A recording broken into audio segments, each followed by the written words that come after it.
Man. Woo! All right, let's give it up for Amy Porter.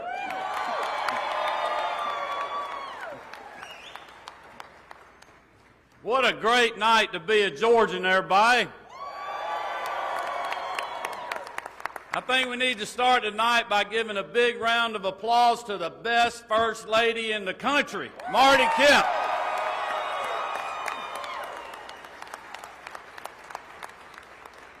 Marty and I are so blessed to be here with you all tonight, and especially to have our three daughters with us, Jarrett, Lucy, and Amy Porter. We are so proud of them, y'all. Thank y'all for your hard work and what you have been doing.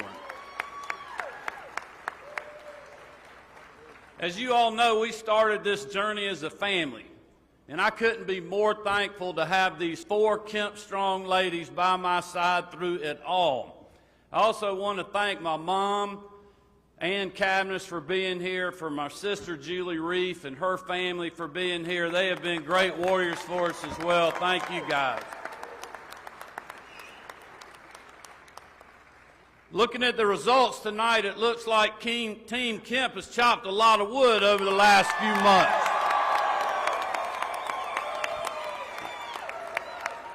And I will tell you, we could not be more thankful for the countless hours that all of you have poured into this primary race.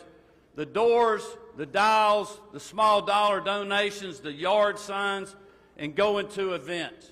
You name it, and Team Kemp has done it. So thank you all so much.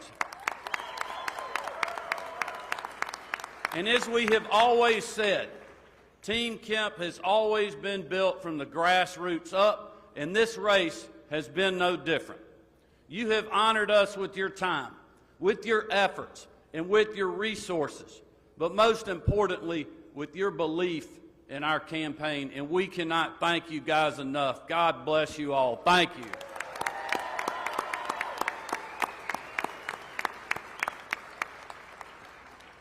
Back when I first ran for the state senate as a local construction guy in Athens who was fed up with government bureaucracy, there were a lot of people that said I wouldn't beat the incumbent state senator, but I knew better.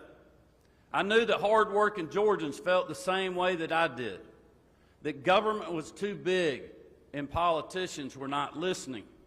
And that's why I ran. And I promised voters I would get government out of the way and ensure that Georgia's best and brightest days were still ahead, that I would put them first, ahead of the status quo and the politically correct, and that when I got into office, I would do exactly as I promised on the campaign trail. And because of a lot of people in this room, we won that race, and we delivered on those promises. In 2017, the same pundit said we couldn't win the governor's race. But once again, Marty and the girls and I, we knew different. You see, I had been to all 159 counties in this state, driving around in that green machine that Amy Porter mentioned. I know you all have seen it. And I slept on more than a few sofas, and we ate at just about every diner and meat and three that we came across. And I wasn't worried about what the political class had to say, because I was listening to the waitress at the barbecue joint in Rennes. I was listening to that dirt farmer in Dawson, the community banker in Blairsville, and the people of Quitman County who just wanted a grocery store in their community so they wouldn't have to drive across the state line to get food for their families. These hard-working Georgians knew the worth of a good-paying job, of safe communities and strong families. And they were telling me they didn't want more of the same. They wanted someone who would fight for them and for their values, someone who would put them first. Voters wanted someone that would look them in the eye and tell them the truth and then do what they said they would do. So in April of 2017, I did what a lot of people said I shouldn't have done. We did what we felt we were called to do. And you know what? We were right.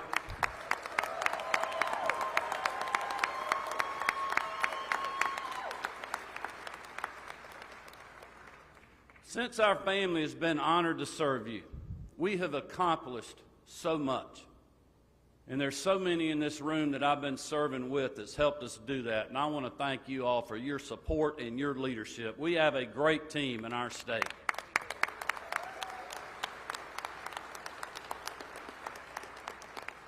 No one could have predicted the unprecedented challenges that we would all face together. But we hunkered down and we emerged stronger than ever. And we stood up for life at the heartbeat. We cracked down on gangs and human trafficking. We expanded access to rural broadband. We lowered the cost of health insurance. And we back and will continue to back our men and women in law enforcement.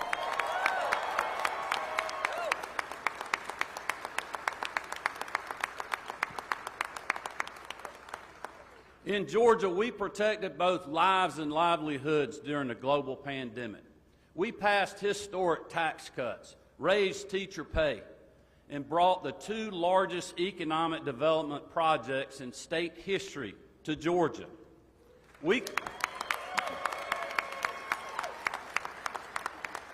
created record jobs, kept woke politics out of the classroom and off our ball fields. We brought violent criminals to justice, put more money in our schools, and secured our elections. Even in the middle of a tough primary, conservatives across our state didn't listen to the noise. They didn't get distracted. They knew our record of fighting and winning for hardworking Georgians. And tonight, because of your support, Georgia Republicans went to the ballot box and overwhelmingly endorsed 4 more years of our vision for this great state.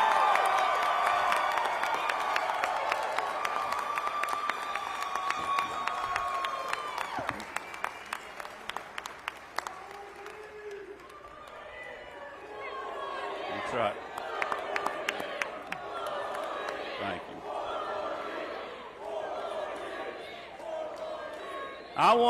I want to take just a minute, and I want to thank my opponents for the spirited debate that we had throughout this campaign.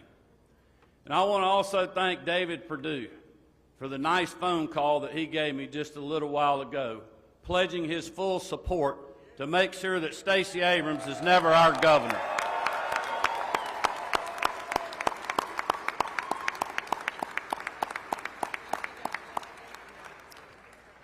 But I want to be crystal clear with all of you here tonight.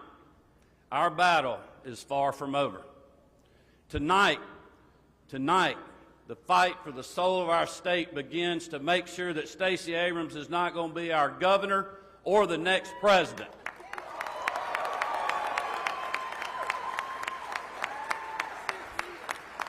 And the reason that's so important is because Abrams would take Georgia in a completely different direction.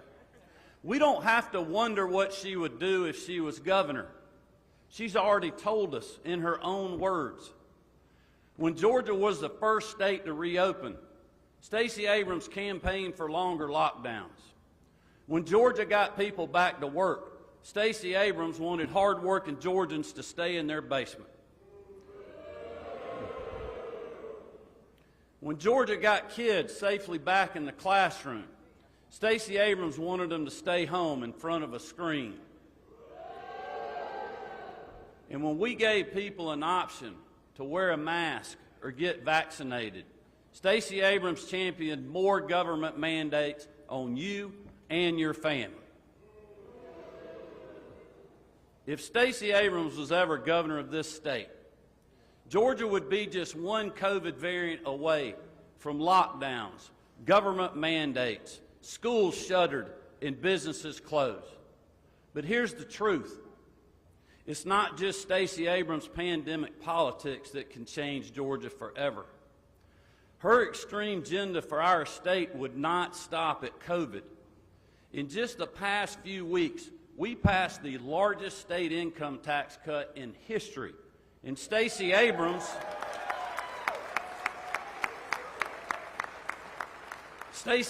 wants to raise your taxes.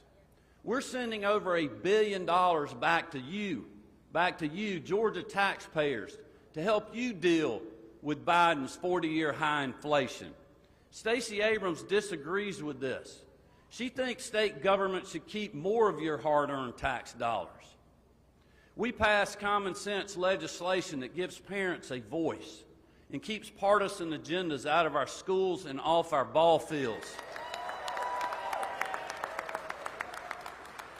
But Stacey Abrams wants her woke politics to be the law of the land and the lesson plan in our classrooms. Well, you know what? Not on my watch.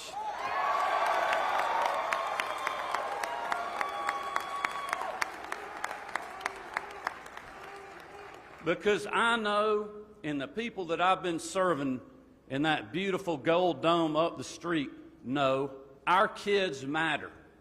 Our parents matter, and we will not back down. Over the last 3 years, we've passed legislation that toughens penalties on criminals and prevents local governments from defunding the police. Stacey Abrams has supported the defund the police movement. Stacey Abrams may have made excuses about a scheduling conflict when Joe Biden came to town. But the truth is this: she has embraced the disastrous Biden agenda at every single turn. Folks, you can see the choice on the ballot this November is crystal clear. Stacey Abrams' far-left campaign for governor in 2022 is only a warm-up for her presidential run in 2024. In fact, just a few days ago, Abrams was pretty honest about what she thinks about our great state. In front of a bunch of Democratic activists, she said she was tired of hearing how Georgia's the top state for business because she thinks we're the worst state to live in. I don't know about you. I don't know about you. I don't know about you, but I love being in the best state for business, and I love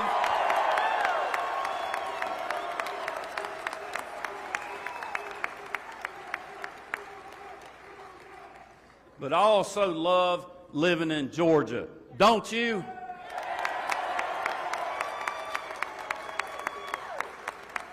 That's why we're in the fight for the soul of our state. But here's the truth. Georgia will never be on Stacey's mind because her priorities are not our priorities.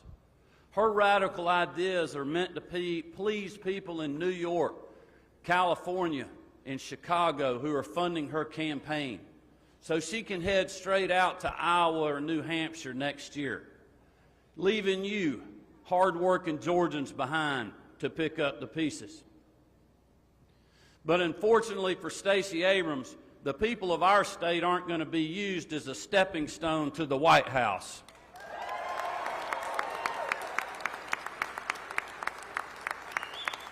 Because it's my belief that together, we're going to make sure Stacey's road to Pennsylvania Avenue stops right here in the Peach State.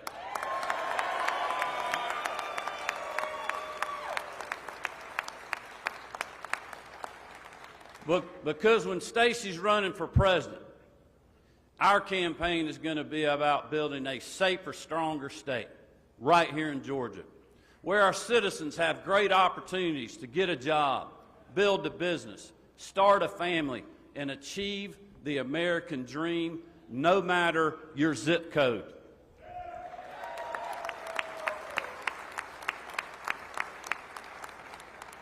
Four more years of the Kemp administration will mean that you keep more of your hard-earned money. Your communities will be safe. Your kids will be in school without fear of partisan agendas in the classroom. Parents will have a voice, and we'll keep working to bring good-paying jobs to every corner of our state. Marty and the girls and I will be focused on putting you first, not the elites on the presidential campaign circuit. Like I have through these last 4 years, I will keep listening to the people who have given me the honor of being their 83rd governor. Because at the end of the day, I'm still a construction guy from Athens. a hard-working Georgian just like you are.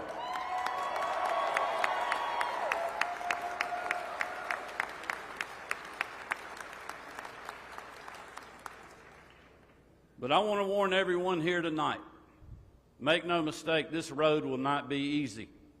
The other side, as we know, is going to have the media. They're going to have the money.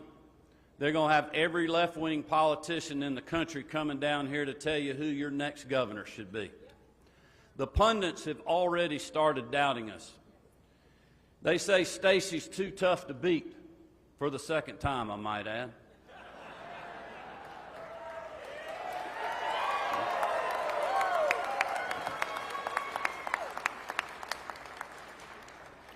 But you all know one thing. You know that they have underestimated Team Kemp before.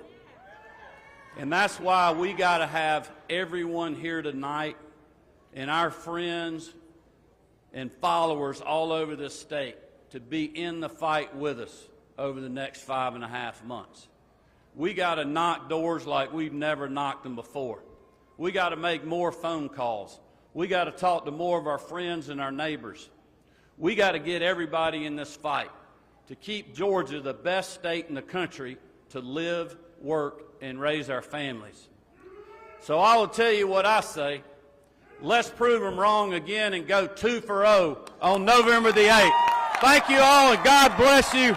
Let's keep chopping, everybody. Thank you very much.